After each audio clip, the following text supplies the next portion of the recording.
Now, it's got to be one of the biggest political issues of the year. What should we pay people in benefits? MPs have voted to cap any increases to 1%, but as well as that cap, there are also cuts on the way. So what's the view of people who rely on benefits to get by? Well, one project on the Broxtowe Estate in Nottingham is improving the community and providing jobs for local people. But even for those with a job, benefits still play a vital role. Best in Aspley offers advice and information to local people, but it also offers jobs. Most of the workers here are recruited locally, and the project includes a building firm which carries out renovations on homes across Nottingham and takes on unemployed people to carry out the work. It means that the people here are in work, but many still rely on benefits. Jo Scott works as an administrator at the centre. She's a single mum of two and could face cuts of up to £50 a month in her income because of changes to housing benefit and reductions in council tax rebates. You go to work and you work hard, and obviously being a single parent you do need a little bit of extra help, but then to be penalised for actually going to work, and you think perhaps you'd be better off still staying at home on benefits.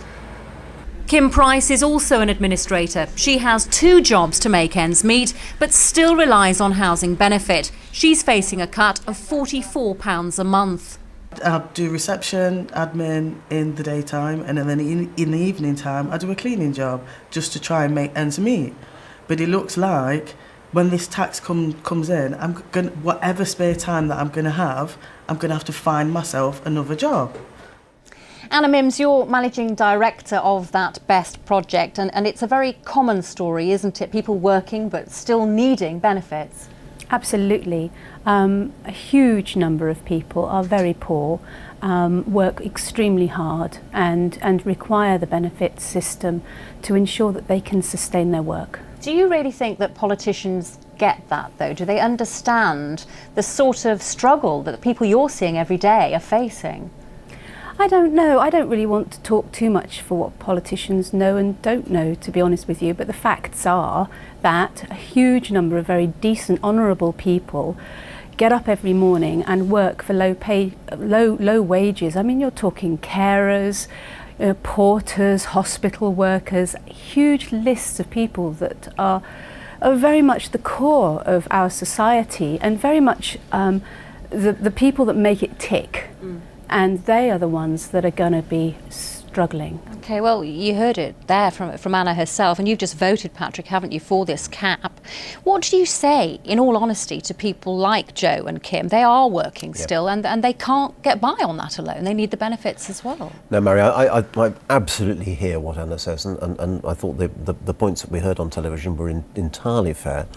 I applaud Ian Duncan-Smith. I think he's got the right idea. I think he's faced in the right direction. But I would just remind all of us, really, that the sort of points that we were making in opposition, particularly about the administration and the fairness of measures like this, is going to be so very difficult to get right.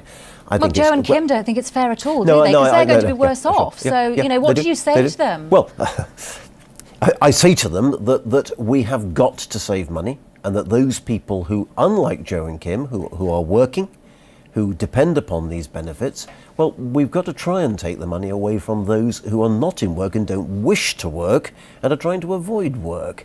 How we actually... So you're basically saying that the reality is that we just don't have the money and the cuts have got to be made all over the place, and this is one area that's going to have to be cut too, John. Well, it's all about priorities, but I think the problem is that the people who are being hit by these benefit cuts tend to be people on tax credits.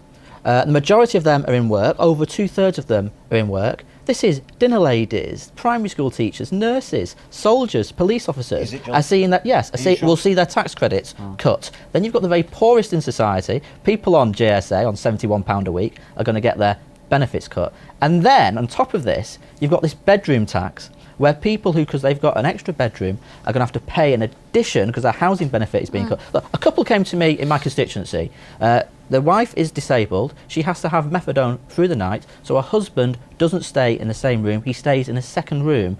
Unless they can find the extra money that's being cut back, they're going to be thrown out of their specially adapted bungalow. And is this That's the reality not fair. that you're hearing? Yeah, I mean, absolutely. Carers are going to be massively affected by this. At the moment, foster parents aren't allowed to have the spare bedroom, and so they will be paying the bedroom tax. It's the collateral damage, I think, and the poor people are being treated like collateral damage on a wider policy. And the issue here is that these cuts are going to affect people who are working. Yep. They are working people. I think some of the rhetoric of this is extremely difficult to come to terms with. There's no doubt about that. However, it's not just the rhetoric, it's the day-to-day, isn't it? But the application of it is going to have to be looked at extremely carefully, and I come back to this point of it's the application that matters. I applaud the direction. I understand that those who do not wish to work and wish to avoid work, something has got to be done for the amount of money that they are getting. But there are difficulties with this, and I will not pretend for one minute that it's uncontentious, and I will not pretend that my sympathies don't lie with the many poor people inside my constituency who are decent, hard-working folk. OK, well, it's not just the changes to benefits that could be a problem, it's also implementing them as well. And from April, local councils will be overseeing the new universal credit scheme, with many benefits being rolled into one. Well, one council leader from the East Midlands was invited to Parliament as an expert on this subject. Graham Chapman, the deputy leader of Nottingham City Council, told them it won't work. We're finding it very, very difficult to plan. Our other concern, of course, is that it's not going to work. The IT is not going to work. The two systems, our council tax system, is not going to integrate with the universal credit system, and they're not going to be able to talk to each other. So, and we need that information in order to operate our system. So we are very, very concerned that that's not happening, and the problem is, of course, what is the plan B when it doesn't happen? Because I've got to say, our feeling is it isn't going to work on time, and there is no plan B. This is the big concern, isn't it? Graham Chapman says it very clearly there. He says it's not going to work, and in fact he believes it's going to make the matter worse. I think Graham, again, says a lot of the things that I've already been covering. If we can't administer this, and we've got no fallback position, then the thing is not going to look good. The fact remains that it's got to be made to work, and that government plans must be as resilient as they possibly can be. But I take the point about a plan B. These are exactly the sort of points that we made to the Labour Party when we were in opposition. Well, Graham Chapman actually described this as your poll tax. He said this could be your poll tax. Well, we must make sure that it isn't, and we've got to argue this point clearly and coherently. OK, well, John, surely it is better in this case to have local councils administering these benefits, because they, the people locally, know what's going on at a local level, surely. But a lot of the people who'll be getting council tax benefit are going to lose council tax benefit in the next few months, and that will be a poll tax. They're going to be hit hard, and there's this general unfairness about what is going on, because let's remember, the richest in society are getting this tax cut because the 50p rate has been reduced. Some say it's £2,000 a week, some economists, and then the very poorest in society are being clobbered, and it's because David Cameron and George, not you, Patrick, but David Cameron and George Osborne want to say, oh, we're getting tough on scroungers and all this. Well, you've got an idea here, Anna, haven't you? How does your project work? Because you seem to be making progress. Yeah, I mean, we make progress in a small way. We are a small social enterprise. We're based on the Broxtowe Estate. We have huge issues of deprivation, and it's complicated. I run an organisation that employs local people. Yeah. I set up a construction company at the sort of bang end of when the recession first started, to try and use capital spend more effectively. So I went right back to basics on procurement. I work with Nottingham City Homes, who have been fabulous about this. They have since discovered that for every £1 they spend with us, it's doubled their money in local impact. So would you say that what you do and the advice and help that you give people, as well as jobs, is the way forward, really, out of this? Yeah, I think we've got to stop demonising the poor.